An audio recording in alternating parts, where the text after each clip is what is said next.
सभी साथियों का हार्दिक स्वागत, अभिनंदन, वंदन।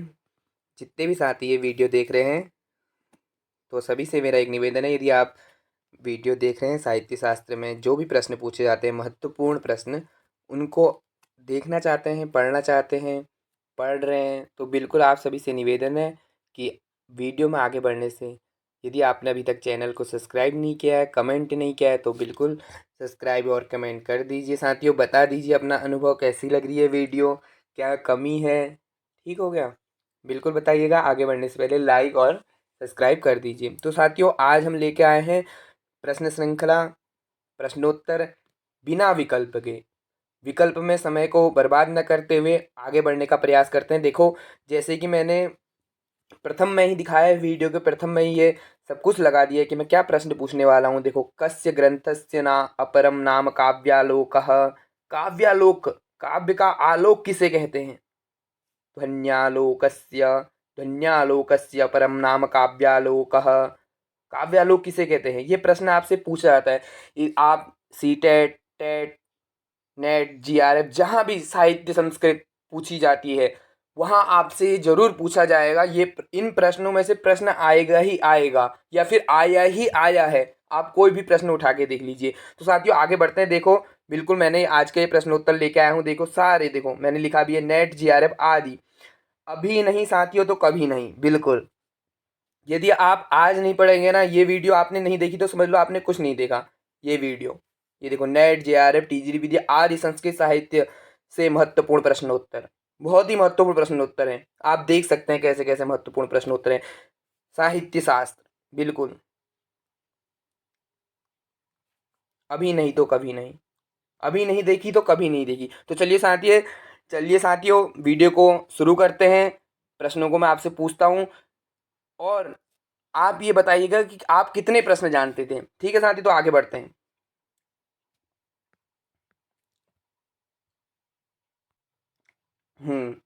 तो देखिए, पहला प्रश्न है, भामहस्य काव्यालंकारे कति परिच्छेदाः सन्ति। भामह कौन है?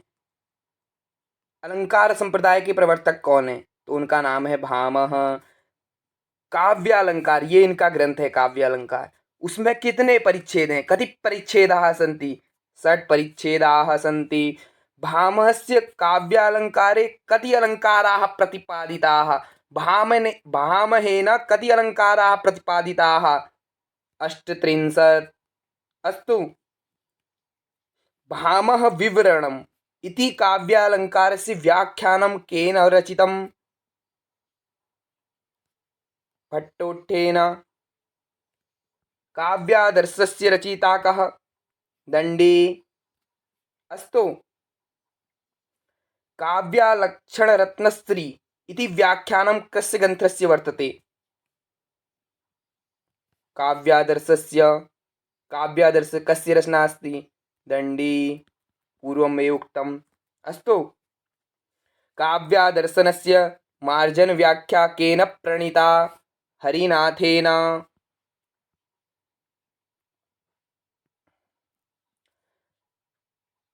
कृष्णकिङ्कर तर्कवागीस्कृता काव्यादर्शस्य व्याख्या का? काव्यतत्त्वकौमुदी। काव्यालंकार सूत्रवृत्ति केन विरचिता? वामनेन। वामन कौन थे? रीति संप्रदाय, रीतिरात्मा काव्यस्य, इनका ये काव्य लक्षण है।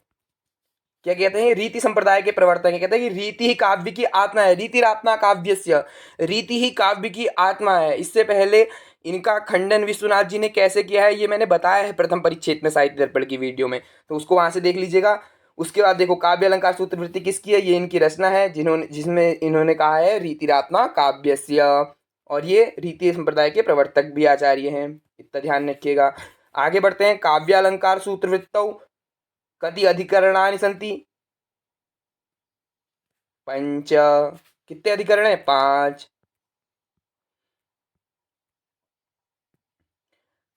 काव्यात्म अन्वेषण विधौ कः अलंकारिकः सर्वप्रथमो भवति? वामनः। ध्वन्यालोकस्य कर्ता कः? आनंदवर्धनः। ध्वन्यालोक के रचिता कौन है? ध्वन्यालोक बहुत ही महत्वपूर्ण ग्रंथ है साथियों। ध्वन्यालोक के रचयिता कौन है? नखों की वंदना करी है उसमें। देखो, हिरण्यकश्यपु के जो नख हैं, भगवान विष्णु के जो नख होते हैं ना, उनकी उनने वंदना करी है। बहुत ही महत्वपूर्ण ये ध्वन्यालोक। इसका मंगलाचरण आप याद कर लीजिएगा। कौन सा अलंकार है, कैसे है, क्या है, सब कुछ आपको उसमें बताया गया है। ठीक साथियों, तो चलिए आगे बढ़ते हैं। तो देखिए अगला प्रश्न है, कस्य ग्रंथस्य नाम, कस्य ग्रंथस्य अपरम नाम काव्यालोकः। किस ग्रंथ का दूसरा नाम क्या है? काव्यालोक है। किस ग्रंथ का दूसरा नाम काव्यालोक है? तो कह रहे ध्वन्यालोक। काव्यालोक, काव्य का आलोक कौन है? ध्वन्यालोक है। उसका क्या, ध्वन्यालोकस्य लोचन टीका केन प्रणीता? अभिनव गुप्तेन। ये अभिनव गुप्त जो है ना, इनकी दो टीका बहुत प्रसिद्ध है साथियों। कौन कौन सी? एक है अभिनव भारती और एक है लोचन टीका। अभिनव भारती इन्होंने नाट्य शास्त्र पर टीका लिखी हुई है। नाट्य शास्त्र किसका है? भरत मुनि का। रस संप्रदाय के प्रवर्तक आचार्य कौन है? भरत मुनि। ठीक है, जिनको भरत कहते हैं, भरतेन, भरत के द्वारा। उनकी जो नाट्य शास्त्र है उसके ऊपर इन्होंने अभिनव भारती टीका लिखी। और जो ध्वन्यालोककार आनंदवर्धन है, ध्वनि संप्रदाय के प्रवर्तक आनंदवर्धन है, उनके ऊपर उन्होंने लोचन टीका लगी। यदि आपको ध्वन्यालोक को जानना है, ध्वनि का आलोक जानना है, तो आपको ध्वन्यालोक, तो उसको देखने के लिए आपको ये लोचन आपके पास होना चाहिए। ध्वन्यालोक को समझने के लिए क्या है? लोचन। लोचन क्या है? लोचन टीका लिखी उन्होंने। चक्षु क्या है? वो चक्षु लिखी है उन्होंने उसको देखने के लिए। यदि आप ध्वन्यालोक को देखना चाहते हैं, समझना चाहते हैं अच्छी तरीके से, तो बिल्कुल आपको अभिनव गुप्त की लोचन टीका पढ़नी होगी। उसके बाद देखो अगला प्रश्न क्या कह रहे हैं, कुंतकेन रचिता अलंकार ग्रंथ कहा। कुंतक ने क्या कौन सी ग्रंथ की रचना करी? वक्रोक्ति। वक्रोक्ति काव्य जीवितम, इनका ये काव्य लक्षण है। वक्रोक्ति काव्य जीवितम, ये भी आपसे पूछा जा सकता है। और इनका अलंकारिक ग्रंथ, इनका ग्रंथ कौन सा है? तो कहते हैं वक्रोक्ति काव्य जीवितम। वक्रोक्ति जीवितम, वक्रोक्ति जीवित इनका ग्रंथ है। और ये वक्रोक्ति संप्रदाय के प्रवर्तक आचार्य हैं। कौन? वामन। देखो ये जितने भी आचार्य ना, सब कोई ना कोई प्रवर्तक है ही है, कोई ना कोई महत्वपूर्ण आचार्य है ही है। इसीलिए इन प्रश्नों को याद कर लीजिए साथियों। आप कोई भी परीक्षा देने जाएंगे, वहां ये आपसे प्रश्न पूछा ही जाएगा। निश्चित रूप से आप इसको याद कर लीजिए। देखो अब कह रहे हैं वक्रोक्ति जीविते कति उन्मेषा संति।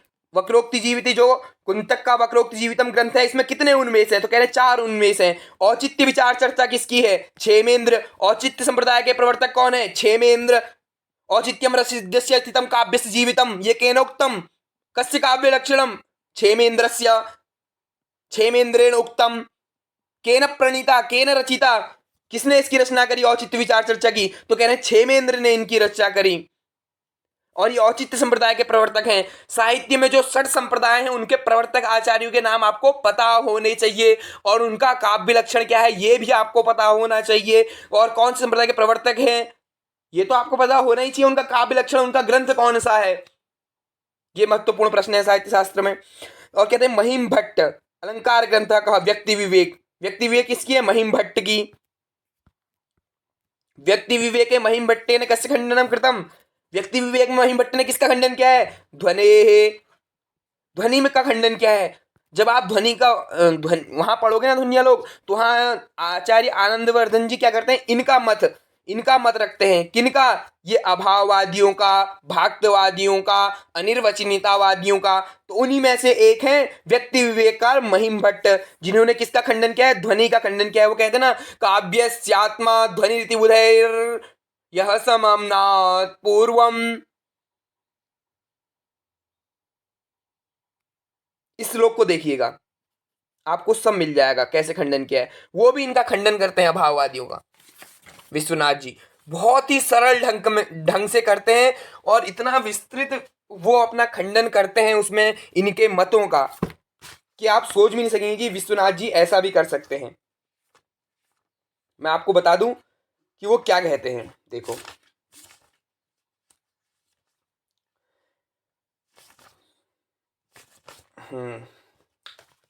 देखो, तस्याभावं जगदुरपरे भाक्तमाहुस्तमन्ये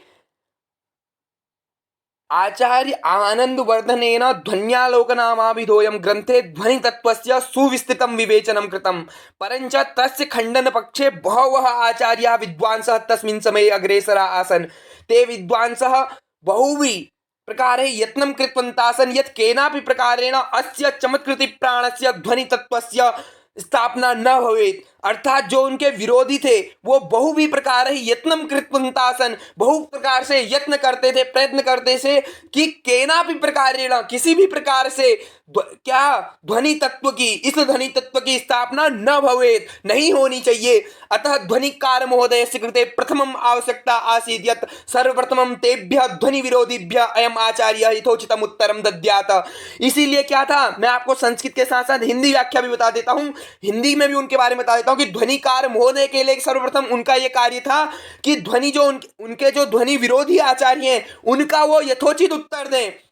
एसु विरोधीसु महिम भट्ट, देखो पहला नाम इनके विरोध में कौन आता है, एसु विरोधीसु महिम भट्ट कुंतक दंडी भावादय प्रमुख आसन। ध्वनि तत्वस्य विपक्षे वदन्तः एते विद्वांसः बहुविधान् तर्कान् ददति स्म, तान् तर्कान् स्वीकृत्य आचार्य आनंदवर्धनेन उक्तम किम उक्तम, तब कहते हैं वो काव्यस्य आत्मा ध्वनिरिति बुधैर्यः समानात् पूर्वं तस्या भावम जगदहु अपरे भाक्तमाहुस्तमन्ये। वो कहते हैं कि ध्वनि नाम की कोई चीज नहीं है, ध्वनि का अभाव है। भाक्तमान माहुस्तमन्ये, भाक्तवादी कहते हैं कि ध्वनि नामकम किंचित तत्वम न भवितुम अर्हति, तद्धनि तत्वम गुणवृत्ति लक्षणायाम एवं अंतर्भवितुम शक्नोति। गुणवृत्ति लक्षणा में इनका अंतर्भाव हो जाता है। ये सब बातें हैं, इन सब बातों का आप ध्यान में रखिएगा। यदि आप ध्वन्यालोक को पढ़ रहे हैं, ध्वनि को पढ़ रहे हैं, ध्वनि का आलोक कर रहे हैं, ध्वनि का आलोक जानना चाहते हैं, तो बिल्कुल बहुत ही महत्वपूर्ण ग्रंथ है। तो उसी में व्यक्ति विवेककार महिम भट्ट ने इनका खंडन किया है ध्वनि का। और उसके बाद इन्हीं को मत को रखते हुए आनंदवर्धन ने खुद से अपने ही ग्रंथ में पहले इन सबका खंडन किया है, उसके बाद अपना काव्य लक्षण दिया है, उसके बाद उन्होंने ध्वनि लक्षण दिया है। यत्रार्थ शब्दो अर्थम उपसर्जनी के स्वार्थौ व्यंगतः काव्य विशेष सौध्वनि रीति सूर्य भी कथित ही। ठीक है, ये इनका काव्य लक्षण, इसको ध्यान में रखिएगा। उसका करें महिम भट्ट आनंदवर्धनेन उक्त ध्वनि लक्षण कति दोषान दर्शयति, 10 दर्श कि 10 दोषों को उन्होंने दिखाया है महिम भट्ट ने। किसके ऊपर, आनंदवर्धन ने कितनी गलतियां करी हैं, उनके 10 दोष कौन कौन से वो बताए गए। व्यक्ति विवेक से मंगलाचरण महिम भट्टा काम स्तोतिम करोति, किसकी स्तुति करता है, पराम वाचाम स्वस्ति कंठाभरणम केन रचितम, स्वस्ति कंठाभरणम कस्य रचना अस्ति, भोजस्य, भोज की रचना है स्वस्ति कंठाभरणम। ठीक है, काव्य प्रकाश से रचिता कहा, देखो काव्य प्रकाश की रचिता कौन है, मम्मट। आ गया, हम अभी विश्वनाथ को पढ़ रहे हैं, तो जब हम उसको पढ़ेंगे काव्य प्रकाश को तो बिल्कुल देखो उसको भी समझ लेते हैं। यहीं से समझ लीजिए, इतना तो हमको पता ही होना चाहिए इसमें कितने उल्लास हैं, इसके रचयिता कौन है, जो जो महत्वपूर्ण ग्रंथ हैं। इसमें सभी प्रश्न जो आपको मिल रहे हैं वो सबके सब महत्वपूर्ण हैं। कहीं ना कहीं परीक्षा में वो आपसे पूछे गए हैं। आप जीआरएफ की तैयारी कर रहे हैं, नेट की तैयारी कर रहे हैं, नेट के बाद आप चाहते हैं कि मेरा जीआरएफ भी निकले, टीजीटी में निकाल लूँ, पीजीटी में निकाल लूँ, तो आपको ये सब प्रश्नों के उत्तर जानना अत्यधिक महत्वपूर्ण है। तो देखो क्या कह रहे हैं, काव्य प्रकाश एक अति उल्लासा संति, काव्य प्रकाश में कितने उल्लास है बताओ, जिन लोगों ने पढ़ी हुई जानते होंगे। तो कहते 10 उल्लास है काव्य प्रकाश से। अलंकारिका विश्वनाथ कुत्रत्यः, विश्वनाथ जी कहां रहते थे, कौन से देश के रहने वाले थे, विश्वनाथ जी का ग्रंथ कौन सा है। देखो विश्वनाथ विरचित अलंकार ग्रंथ कहा, साहित्य दर्पण, जिसकी हम अभी चर्चा भी कर रहे हैं, जिसको हम अभी पढ़ भी रहे हैं। ठीक हो गया। तो ये विश्वनाथ कौन से देश के निवासी थे, उत्कल देशवासी वैष्णव ब्राह्मण थे। यहां पर देखो लिख लो, वैष्णव ब्राह्मण थे, उत्कल देशवासी वैष्णव ब्राह्मण थे। इनकी हमको 8 रचनाएं मिलती हैं, 7 रचनाएं मिलती हैं और एक काव्य प्रकाश, जो ये काव्य प्रकाश है इसके ऊपर, काव्य प्रकाश के ऊपर काव्य प्रकाश दर्पण नामक, काव्य प्रकाश दर्पण लिख लो आगे से। ये काव्य प्रकाश दर्पण टीका किसकी है, ऐसा भी पूछा जा सकता है आपसे। तो ये विश्वनाथ की है, जो उन्होंने काव्य प्रकाश के ऊपर लिखी है। ठीक हो गया, ये विश्वनाथ ने जो साहित्य दर्पण ग्रंथ लिखा है, इन्होंने ही काव्य प्रकाश पर काव्य प्रकाश दर्पण नामक एक टीका लिखी है। प्रभावती परिणय इनका नाटक है, चंद्रकला इनकी एक नाटिका है। इनके पिता का नाम क्या था, चंद्रशेखर था। और ये विश्वनाथ जी की विश्वनाथ जी कितनी भाषाओं के जानकार थे? तो इनको कहते हैं षोडश भाषा वार विलासिनी भुजंगा कह आचार्य विश्वनाथ। 16 भाषाओं को जानने वाले थे। और इनके पिता चंद्रशेखर थे। विश्वनाथ जी के पिता का नाम क्या था? चंद्रशेखर। और ये क्या थे? ये भी 14 भाषाओं के जानकार थे। इनकी रचनाएं मैं आपको बता दूं, क्योंकि विश्वनाथ की हम बात कर ही रहे हैं। प्रभावती परिणय, चंद्रकला, राघव विलास, महाकाव्य, नरसिंह विजय, खंड काव्य, कंसवध काव्य, कोल्या सुचरित, प्राकृत काव्य, प्रशस्ति रत्नावली, 16 भाषाओं में करभक लिखा इन्होंने एक प्रशस्ति रत्नावली में नामक, और काव्य प्रकाश दर्पण, इन्होंने काव्य प्रकाश पे एक टीका लिखी। इनके पिता का नाम क्या था? पिता का नाम नारायण, नाम दादाजी का नाम, प्रपितामह का नाम नारायण, पिता का नाम चंद्रशेखर, उनके पुत्र विश्वनाथ जी, ये हैं। इतना हमने समझा। अब देखो, अलंकार सर्वस्व केन रचितम। अलंकार सर्वस्व किसकी रचना है? रुह्यकेन। जब आप साहित्य शास्त्र को पढ़ेंगे, अलंकार शास्त्र को पढ़ेंगे, तो वहां पर जानेंगे कि अलंकार सर्वस्व किसकी रचना है। तो इसीलिए ये महत्वपूर्ण प्रश्नों को एक जगह एकत्रित करके आपके सामने लाया गया है।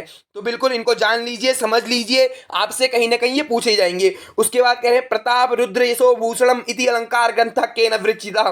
प्रताप रुद्र किसकी रचना है? तो कह रहे हैं विद्यानाथेन। धनिक कृताया दश रूपक वृत्ते नाम किम अवलोक वृत्ति।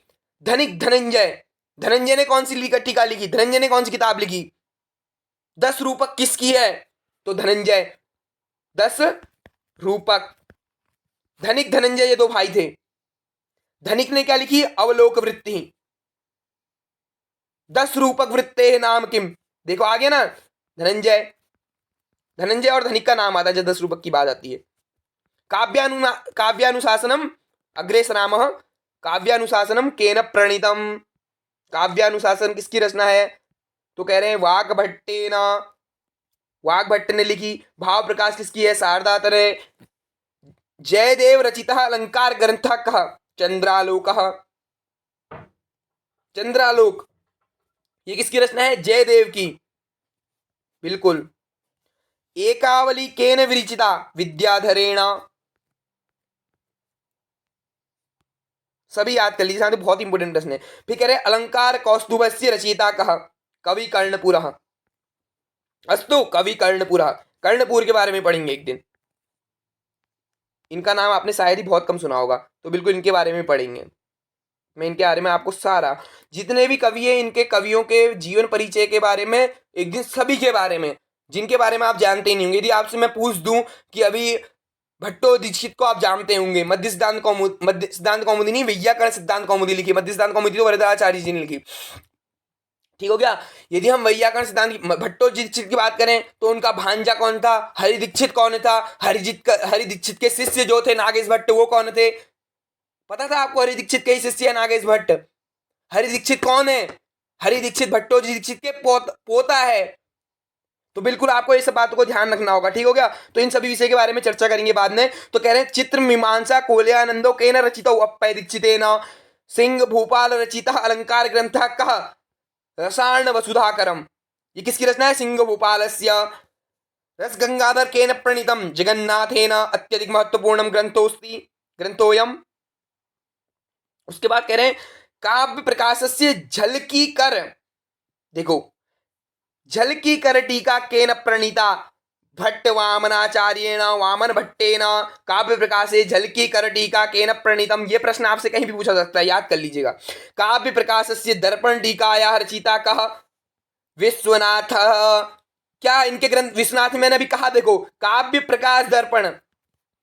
काव्य प्रकाश किसकी है? तो मम्मट की। यदि काव्य प्रकाश का हम दर्पण लगा दें, तो ये किसकी रचना है? तो ये विश्वनाथ की रचना है, जो इन्होंने काव्य प्रकाश के ऊपर टीका लिखी। ठीक हो गया। तो देख रहे हैं साहित्य दर्पण की हम बात कर रहे हैं। देखो, साहित्य दर्पण से लक्ष्मी टीका केन रचिता? कृष्ण मोहनेन। अधो लिखितेषु कस्मिन् पुराणे अलंकार शास्त्रस्य चर्चा वर्तते? कस्मिन् पुराणे अलंकार शास्त्रस्य चर्चा वर्तते? अग्निपुराणे अलंकार शास्त्रस्य चर्चा वर्तते।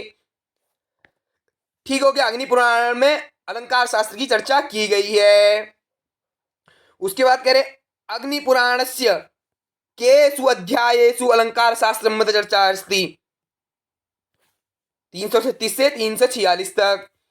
अश्वघोष रचिता अलंकार ग्रंथ कहा? सूत्रालंकार। अश्वघोष ने कौन सा अलंकार ग्रंथ लिखा, अलंकारिक ग्रंथ लिखा? तो कह रहे सूत्रालंकार। हाँ तो देख लेते हैं, इतना मुझे उम्मीद करता हूं कि आगे आपको समझ में आएगा बढ़िया करके। अब देखो साथियों, इन प्रश्नों को ध्यान पूर्वक देखिए, आपके कहीं ना कहीं ये काम जरूर आएंगे और इनको याद भी करने की कोशिश कीजिए। वीडियो को 2-3 बार देखिएगा। ये मैं अपने व्यूज के लिए नहीं कह रहा हूँ कि मेरे व्यूज आएंगे, मेरा वॉच टाइम बढ़ेगा, ये सब कुछ मुझे नहीं चाहिए। मैं खुद अपनी वीडियो को देखता हूँ, पता है आपको, पढ़ाने के पहले अपने पढ़ता हूँ, उसके बाद पढ़ाता हूँ, क्वेश्चन इकट्ठा करता हूँ, उसके बाद मैं खुद से इन वीडियो को देखा करता हूँ ताकि ये मेरे रिवीजन में बने रहे इस ग्रंथ के रचयिता कौन है। कई महत्वपूर्ण ग्रंथ इसमें ऐसे आए हैं जिनके बारे में आप जानते नहीं होंगे, जिनके बारे में जो विद्यार्थी साहित्य के होंगे वो भी इन प्रश्नों के बारे में नहीं जानते होंगे। कई प्रश्न ऐसे आए हैं, मैं आपसे पूछ भी सकता हूं, अभी मेरे पास प्रश्न की कमी नहीं है। मैंने आपको कल पढ़ाया था, उससे भी मैं प्रश्न आपसे करूंगा जो हम अलंकार पढ़ रहे हैं। तो आगे आगे बढ़ते हैं। विंटर निज मतानुसारम अग्निपुराणम कृतिका ग्रंथोस्ति। विश्वकोश, अग्निपुराण कैसा ग्रंथ है? तो कह रहे हैं विश्वकोश है। अलंकार शिरोभूषणम केन रचितम? कंदालयार्येण। अलंकार शिरोभूषणम, क्या आप इससे पहले जानते थे अलंकार शिरोभूषण किसका रचिता है, कौन है इसके रचिता? तो कंदालयार्येण, इनके द्वारा तृतीया विभक्ति का प्रयोग किया है। ठीक है। महिम भट्टा कस्मिन दर्शने निपुण आसीत? न्याय दर्शने, ये नैयायिक है। महिम भट्ट क्या है? नैयायिक है। महिम भट्ट के बारे में भी एक दिन चर्चा करेंगे, बिल्कुल। तो देखो, वाक्यम रसात्मकम काव्यम इति काव्य लक्षणम केनोक्तम विश्वनाथेन? वाक्यम रसात्मकम काव्यम, मैंने देखो प्रथम परिच्छेद जब आपको पढ़ाया तो उसमें सारी बातें बताई। उन्होंने पहले क्या किया, विश्वनाथ जी ने वाग्देवी की वंदना करी, उसके बाद काव्य प्रयोजन बताया, और उसके बाद काव्य का क्या प्रयोजन है ये बताने के बाद धर्म पुरुषार्थ की प्राप्ति तो है ना, धर्म अर्थ काम मोक्ष की। उन्होंने उसके बाद उन्होंने बताया कि शास्त्र और काव्य में क्या अंतर है। कटुकौशदोपशमनीय से रोग शर्करोपशमनीयत्वे कस्य वा रोगिणः सत्करा प्रवृत्ति साधित न साध। इस प्रकार से हमने पढ़ा वहां। उसके बाद उन्होंने अपना काव्य लक्षण दिया। जब उन्होंने सभी का खंडन किया, महिम भट्ट का भी खंडन किया, ध्वन्यालोककार का भी खंडन किया, और जितने भी हैं वामन है, रीति संप्रदाय के कुंतक हैं, इन सभी का खंडन करने के बाद विश्वनाथ ने क्या अपना काव्य लक्षण दिया। क्या कहा? वाक्यम रसात्मकम काव्यम। ये मैंने आपको पूरा पढ़ा है, वाक्यम रसात्मकम काव्यम, आप वीडियो देख सकते हैं। तो देखो, वाक्यम रसात्मकम काव्यम, रस से युक्त वाक्य को ही काव्य कहते हैं। कैसे कहते हैं? रस्यते आस्वाद्यते इति रसः। इसको देख लीजिएगा। साहित्य दर्पण से कस्मिन परिच्छेदे रीति विषय चर्चा विहिता अस्ति? रीति के विषय में किस रीति, वैदर्भी रीति, गौड़ी रीति, पांचाली रीति इत्यादि जो ये रीतियां हैं, इनके विषय में चर्चा विहिता अस्ति। कहां विहित की गई है, कहां चर्चा की गई है? तो कह रहे नवम परिच्छेद में इसकी चर्चा की गई है। तो साथियों, आज के लिए इतना ही रखते हैं। तो बिल्कुल कमेंट के माध्यम से जरूर बताइएगा वीडियो कैसा लगा, और अच्छी लगी हो आपको वीडियो तो बिल्कुल चैनल को सब्सक्राइब करने के साथ साथ, लाइक करने के साथ साथ वीडियो को अपने साथियों को भी शेयर कीजिएगा, जिससे कि उनको भी पता चले और उनको भी जोड़ने का प्रयास कीजिएगा। और जितने भी साथी ये सब प्रयास करते हैं ना, तो बिल्कुल मुझे बहुत अच्छा लगता है। मुझे भी इससे क्या होगा कि हाँ, मेरे को भी लगेगा कि हाँ, मुझे भी वीडियो बनानी चाहिए, मुझे भी कुछ करना चाहिए। इससे क्या हो रहा है, मेरा भी अभ्यास हो रहा है और आपका भी अभ्यास हो रहा है। तो साथियों, बने रहिए इसी प्रकार से, और लाइक सब्सक्राइब कमेंट करते रहिए। तो चलिए साथियों, आज इतना ही रखते हैं, अब मिलेंगे अगली वीडियो में। धन्यवाद।